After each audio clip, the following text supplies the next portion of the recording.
Welcome to the Put on Waivers Media Group, home of the Put on Raiders podcast and the Student Body Right podcast.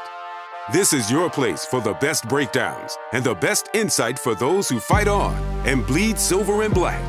Now, here are your hosts, Dwayne Douglas and Ryan Holmes. I'm your host, Dwayne Douglas, along with Ryan Holmes, and we are podcasting off the beautiful shores of the Pacific Ocean. Beautiful day out here in Southern California. PORSBR is my Twitter handle, and RHOLM22 is Ryan. Ryan, how you doing today? Doing good. It's definitely a beautiful day in Southern California today. Yeah, it is. It's just humid, but it's nice. It's nice out today. No question about it. You can also check us out on the text line. Get some questions off that text line as well. 858-299-5592. That's 858-299-5592. If you will, go ahead and hit us up over there. We do have a couple of things from the comment section on YouTube about last game.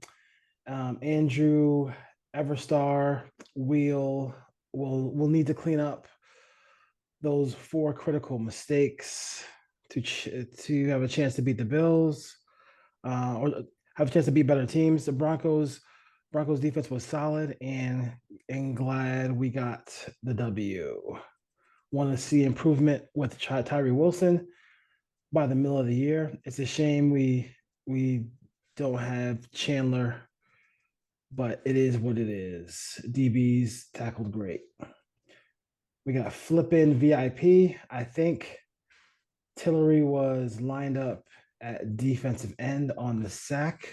Laugh out loud. Interior push was non-existent. Well, I mean, that's what it is. Technically, Tillery was lined up at defensive tackle when he made the sack. Hey, listen, don't. That's the truth.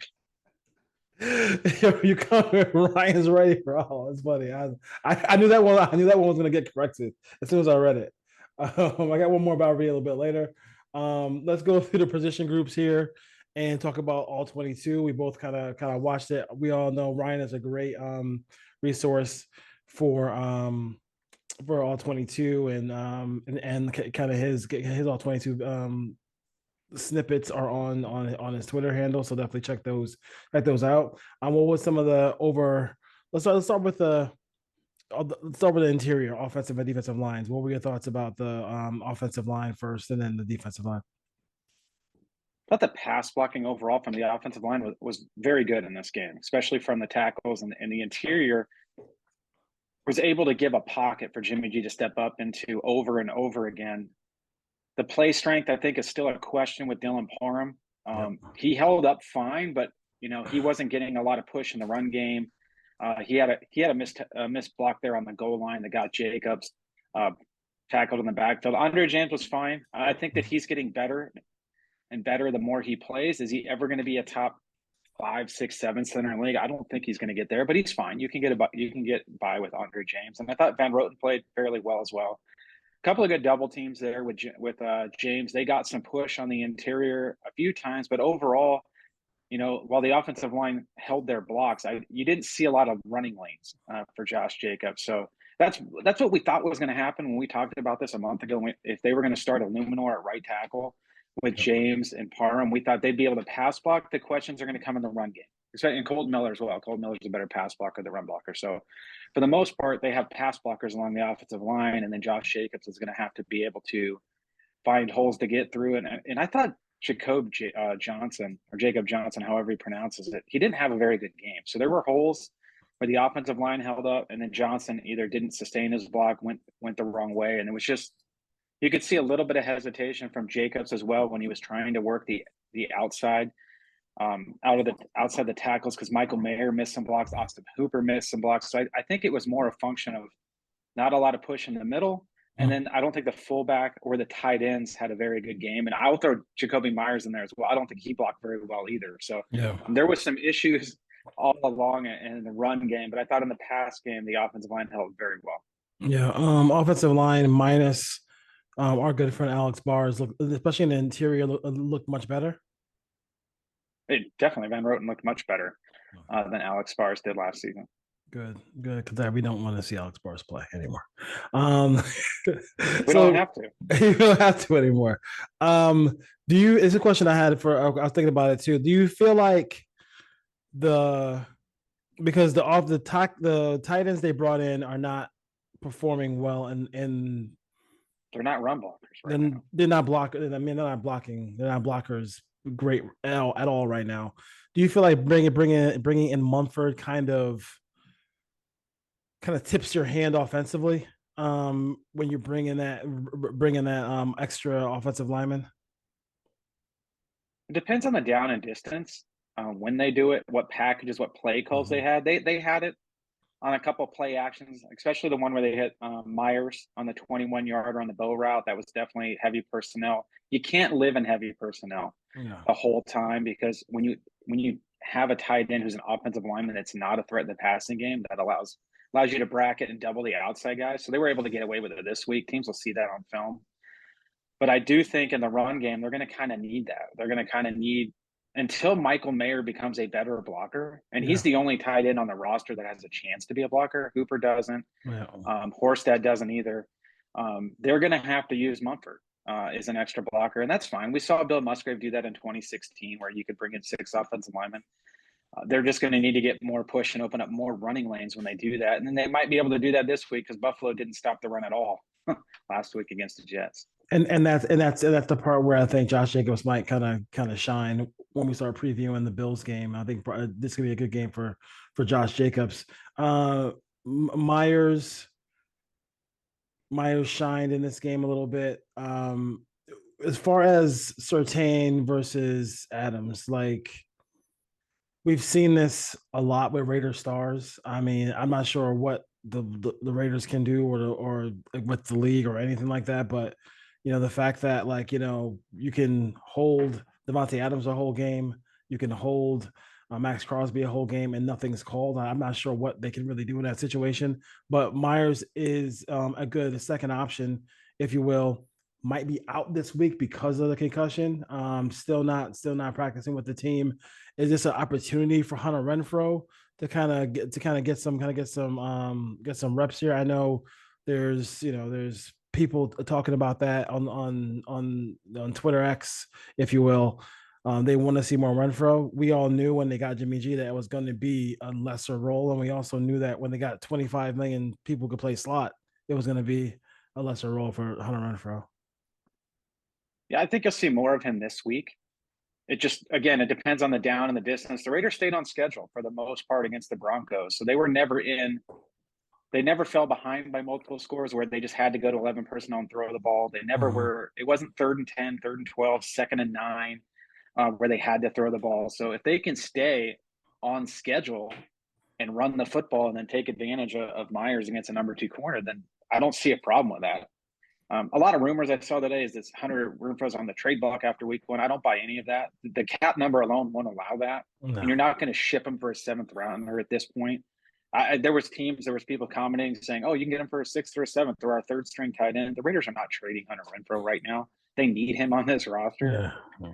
I think this week Myers is going to be pretty questionable. The fact he was up and walking around in the locker room after the game is a good sign. I don't expect him to practice. If he clears by Saturday, he'll play in this game. They need him in this game. So we'll see what route Josh McDaniels goes, because if they don't, then you're looking at Christian Wilkerson a ton, and then mixing in Trey Tucker outside when you need another outside receiver, because they don't have any other outside receivers. They kept a bunch of slot guys. Yeah, so they need Myers in this game. I was thinking about your guy Wilkerson, and when Myers got hurt, if he's going to be able to kind of step in and make something happen. And you spoke about the Raiders being on schedule according to Warren Sharp, because here when somebody gives a stat, we give them credit for it, just so just like if you see it all 22, make sure you give the person who did the work credit for it. There was multiple people I found on Instagram, not just the one you sent me, and I wasn't even looking for them. I found 3. Yeah, so it's people that were taking my videos and using them. It's all good. Like when you see a little logo in the background, like, hey, it's all good. Just like, hey, can I put this in my story or tag the person, at least give them props.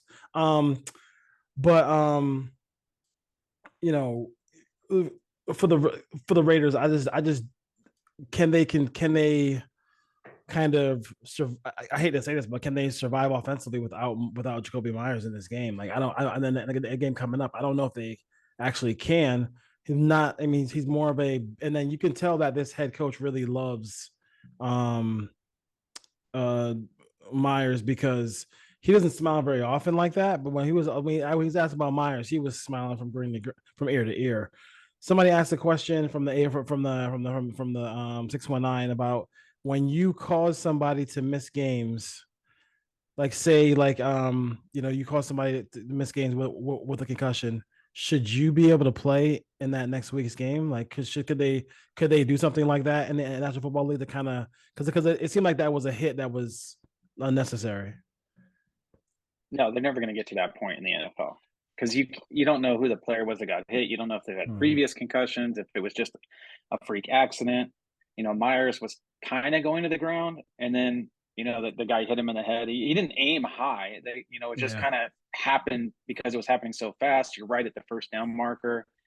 He led with the crown of his helmet. That's why he got the penalty. But I don't think he was purposely trying to give a concussion to the player at that point. It's the speed of the game right now. To answer your previous question, they can survive without Myers in this game, but it's going to take a ton of creativity to move Devontae Adams around so they can't bracket and double him and put Devontae Adams in the slot, which would reduce Hunter Renfrow this week. So if Myers doesn't go, they're not just going to put Devontae Adams out there at X and put him out there and say, okay, double him, so we'll go somewhere else. They're going to have to move him in the slot, put him in motion, run some games to where they can get him one-on-one coverage, and it just not allow Buffalo to know where he's going to be every snap. So you just double him because you saw that a lot. As much as good as game as Surtain had, and there's a specific guy on the internet who's going off basically saying like he owned him, he shut him down. He won't stop. It's like 5 posts a day about it. Devontae Adams was open plenty in this game. He definitely got held on that third down in the end zone. That was bracket coverage. They doubled him. They rolled a safety over. They didn't just leave Surtain on him one-on-one. Yeah. And, Surtain did get the better of him on a few routes, and that's to be expected. He's an all-pro player. But there was a ton in this game where it was like Jimmy identified immediately, okay, we're gonna go to Myers based on the pre-snap alignment, and he's open, so I'm gonna throw it there. It has nothing to do with what's going on the other side of the field.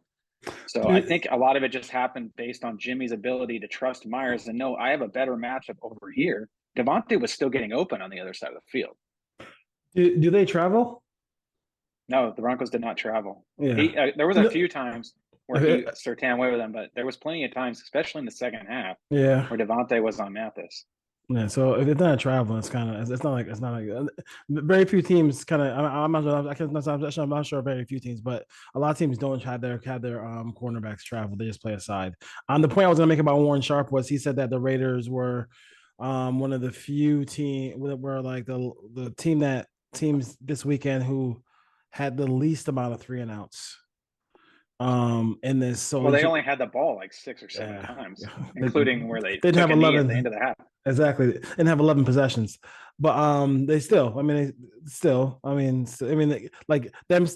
But to your point, they're staying in the right down and distance, so they don't have to be in that situation as well. So, defensive side, it has been well chronicled about Tyree Wilson and his little his late get off. It was like when you drive a gear, it was he couldn't get in that first gear, whatever it was, but he did not get off on the ball very well. But that was part of his scouting report as far as that goes. We can go crazy about that right now. I mean, right now, he's a guy who we want to see become a better defensive lineman, pass rusher, run stopper, all those things like that. If this is still happening in November and late October and November, then I think then it's something that we can really go crazy about. It's his first game. I'm not going to kill the kid for a first game. I know there's some rookies who had some really good first games, but I'm okay with this part of it. I just want to see him progressively get better, week by week, because they need him, because we don't know what's going on with the Chandler Jones saga. Malcolm Kuntz is not a guy who can play a boatload of snaps. I think he paid 70. I think he paid 70% of the snaps on defense. This week he can't really play much more than that, because if you see him on the field, you're just gonna line up and go run the football. Yeah, on the Wilson, obviously it's been touched on. He was late getting off the ball. That's pretty obvious to everyone that's watching him. I'm not sure. I know the narrative is that was on his tape in college. I'm not sure that's true. I went back and watched. I put together a cut up of him, a 2 minute long, and he was fine in the games that I saw. And again, I only saw 2 games, and I put together maybe 7 or 8 plays, but it wasn't as bad as it was on Sunday. So maybe it has to do with the foot and conditioning. But to expect him to be able to blow off the ball and be Myles Garrett or Peter Bulware or Brian Burns, like that's not his game. Yes. Like his game is power. He's going to get off. He's a bigger, longer guy, so it's going to take him longer to get going, and he has to win with power. My problem with him more with the get off was that he didn't have a plan.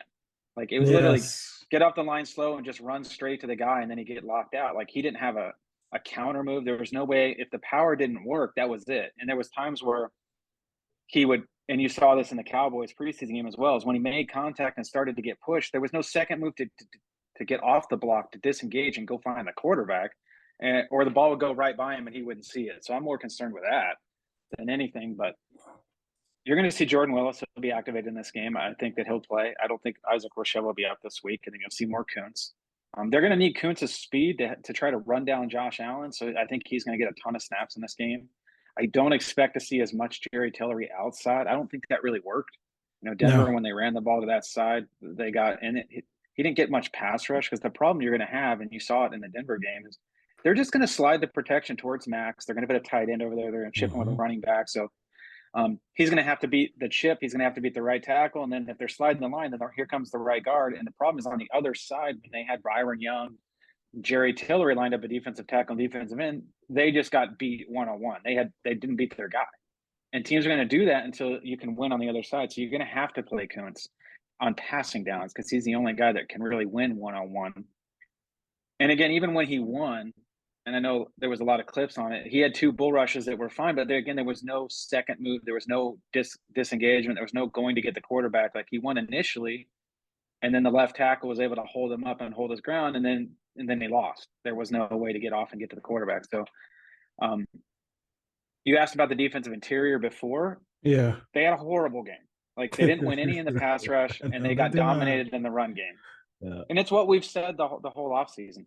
Byron Young needs to step up. Like he didn't show much at all on tape. John Jenkins had a couple of decent plays and some where he just got pushed out of the way. And Bilal Nichols, I know we talk a lot about the Chandler Jones contract with Ziegler. Let's talk about the Bilal Nichols contract. He's done nothing in 2 years and 17 or 18 games a year in a game. He has to step it up. They signed him to be an interior rusher, and he just hasn't done it. Yeah, I mean it's been bad. It's not been a pretty sight inside, but we've been talking about it for a long time. About it seems like there's some recurring things that keep going on and on about the Raiders, and one of them is interior pressure. Linebacking core, Spillane, Diablo. I thought they were good in some moments. I mean, I still don't trust those guys in space. You might, if they have to cover somebody in the flats or cover a back out of the backfield, I'm still kind of worried about that part of it. What did you what was your take on when you watched the tape on this one, as far as the linebackers go? I actually liked what Graham did defensively with Diablo. Is they played a lot of cover 3, cover 4 in this game. When they went to cover 3, they played man on the backside. So Diablo was the weak side linebacker, so he just had the back basically. And then Bennett manned up on the wide receiver. So I think Diablo needs to play man coverage, and he did that very well in this game when he was asked to do it. Spillane is probably a better zone guy, so he was on the strong side. He was playing zone in cover 3, and he did okay. There was times where he probably should have got out to the flat quicker and taken away some of those throws, but Russell Wilson was also getting the ball out very fast, and he's trying to get depth so they don't get beat over the top in that second level. So I thought the game plan was fine with the linebackers. I actually was more encouraged watching the all-22 of what they did in this game because they played better than I thought they would. I'm really concerned about the depth behind them because they don't really have anyone behind those 2 guys other than Masterson right now. And now he came in, he only played a handful of snaps on the second drive, and then after that, Diablo was in. So I don't know what was going on with Diablo, but they took him out for maybe 5 or 6 plays, and you saw Masterson. But overall, I thought the linebackers played better than anticipated, especially with what was going on front of them in the run game with the defensive tackles not having a good game and not holding the point. Yeah, tough. That's tough to watch. Plus, then you look at also Russell Wilson had 2.7 seconds to throw the football. And they don't. It's the Raiders are probably one of. I mean, when you look at these quarterbacks who they play, a lot of them can get outside the pocket and make plays happen. They'll play another one this week out there in Buffalo. And I think that's where they got hurt in this game dramatically was when as soon as the pocket broke, I mean it was a big play waiting to happen. So we'll see we'll see what happens there as far as can they keep Josh Allen in the pocket. Josh Allen's kind of struggling a little bit as far as the INTs goes. So we'll see what happens there. Yeah, well, the one thing coming out of this game that was concerning was they moved Max around a little bit, but Max still ended up on the strong side most of the time. Is the only pass rushing threat. If he's going to line up on the side of the formation with where the tight end goes, it's much easier to double him, and then you can always and then the running back can come across the formation also if needed. So they need to leave him especially on passing downs, leave him on the open side. There was a lot of times where he was like trying to chip the tight end, then get into his moves. If he's the only guy that can get him the quarterback, he doesn't need to be worrying about the tight end. Put him on the other side of the formation, make them motion the tight end over to that side, but move him around a lot more than they did. Yeah. Did you see the who's the pass rusher for the Browns with the little crossover and he came That was Myles Garrett. Myles Garrett. I don't know. I mean, I'm not sure if we're gonna get to that point where we're doing that stuff, but I mean, moving him around is probably the best. It's probably the best way to get him going because I mean that little stretch at the 5-minute mark of the second half when he just dominated the game. I mean, it was beautiful to watch. If he had a little bit of pressure, from another Raider defender there as well. Let's roll to the secondary real quick. What are your thoughts about the safeties and corners? I thought that watching Nate Hobbs. I mean, that's what you want your cornerbacks to tackle like. I mean, he was pretty good as far as tackling goes, but how was everybody else with Epps and Morig? Well, Nate Hobbs was phenomenal. So we can just put an A+ next to his name for this game in the slot. The Raiders stayed a nickel no matter what the Broncos came in. 22, 12 personnel. They played nickel the whole game. So he basically became the extra linebacker in the box when they went heavy. He beat some tight ends. I thought Epps played well. Epps, he's exactly what they said he was going to be. He was okay in coverage, and then he was a very good open field tackler. The secondary tackled really well other than Marcus Peters, but we anticipated that Marcus Peters wasn't going to be a guy that was going to come up and be an elite run defender. That's not his game. I thought the rookie Bennett really got involved in the run game, was able to make some very good open field tackles. I am surprised, like I said when I talked about Diablo earlier, how they played man on the backside on these cover threes, that they left Bennett basically over there one-on-one playing man coverage most of the game. Yeah. So they didn't have him playing as much zone as they did Marcus Peters. Now that may change week to week. They can change up what formations, what different styles of cover three they want to play. They didn't play a ton of man in this game until the second half, and that's when they started bringing some blitzes with the linebackers. But I thought Merrick takes a lot of crap from Raiders fans. And he's a solid player. Is he ever going to be a Pro Bowler? Is he ever going to be a guy that's going to create, 8 to 10 turnovers in a season? No, I don't think he's ever going to get to that point. But he's not as bad as Raiders fans want you to believe he is. He's an average, if not solid, starting safety in this league. He can play in the box. He can play back. He can play man coverage. Did he get lost on a couple in the end zone on that touchdown? Yeah, that was not great to see him kind of jogging after the guy on the end line after Russell Wilson got outside the pocket. Mm-hmm. He got beat on third down. Prior to that, he had a couple of plays where he wasn't very good, and then he had some plays where he was very good. So I just don't think he's ever going to get to the echelon that people want to put him in. That doesn't mean he's a bad player. Like, there's a lot of teams in the league that would love to have Trayvon Merrick right now. And I don't think also too is like when you're watching the TV copy, when he does something really good in coverage, you don't see it. You don't see it. You're not going to see it at all. You're going to see it when he, is that, the play you just talked about where he's jogging or whatever, stuff like that. So you're not going to sit there and see that. So I would say that he might not get a second contract with the Raiders. I think you mentioned that to me as well. He might not. I don't know. Safety depends how much money is at stake as far as safety goes. But I think go ahead. I think Hobbs eventually becomes a safety. So that'll be the question in a couple of years.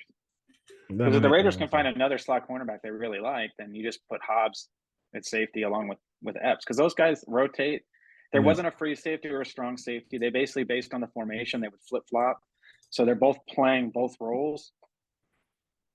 And then the Raiders could even go to base personnel at that point if they had another linebacker they trusted against big formation. But you can't take Nate Hobbs off the field. If he's going to play nickel, then you just got to stay in nickel because he's one of your better defenders. Yeah, question about it. Before we go and head off to the world where we talk about the Bills and the Raiders here, let's go. Anything else from this last game that you want to? I will add. I think it was a very good game plan by McDaniels. I know a lot of people are sour that Hunter Renfrow wasn't involved because they left Hunter Renfrow, and there's a segment of the Raiders fans that think that anything that Josh McDaniels and Dave Ziegler do is terrible, and they'll find any reason to nitpick. But this is kind of what we expected when McDaniels came over from the Patriots, was to be able to do something different every week. There's weeks where they're going to line up and pound it. There's going to be weeks they're going to spread it out and throw it, and they're going to mix and match based on their opponent. Well, clearly in this game, they wanted to pound the ball and go heavy personnel, and that dictated someone had to come off the field, and that's Renfrow. Now, this week against Buffalo, you may see a completely different offense where they spread it out and they got 4 wide receivers on the field and they're throwing the ball all over the place. And the next week against Pittsburgh, they may go back and try to run the ball. So you're going to have this with this kind of offense where every week it could be someone different. Some guys are going to have really big weeks, and then they're not going to do anything for 2 or 3 weeks because the game plan is going to necessitate something else. So before we start criticizing Josh McDaniels for not using Hunter Renfrow, it's week 1. Let's see what happens after week 17. Yeah, makes sense. So makes sense. People want their Renfrow, man. When they throw in the Renfrow, you can't get Raiders off of it. I don't care who he throws it to, as long as it's the first down. And that's probably that's probably what McDaniels is saying the same thing too. So you have people that are like crushing Jimmy because he ran for the first down to win the game, but Hunter Renfrow was open. Like, who cares? They won the game. That wanted to throw that ball to Renfrow and it's incomplete. That's silly. Win. There was a lot of people on Twitter that were basically saying that. And I thought that, like, on that play as well too, the he could have ran out of bounds, but he slid inbounds and he made sure he slid inbounds to make sure that clock kept on running. So I give him a lot of credit for that.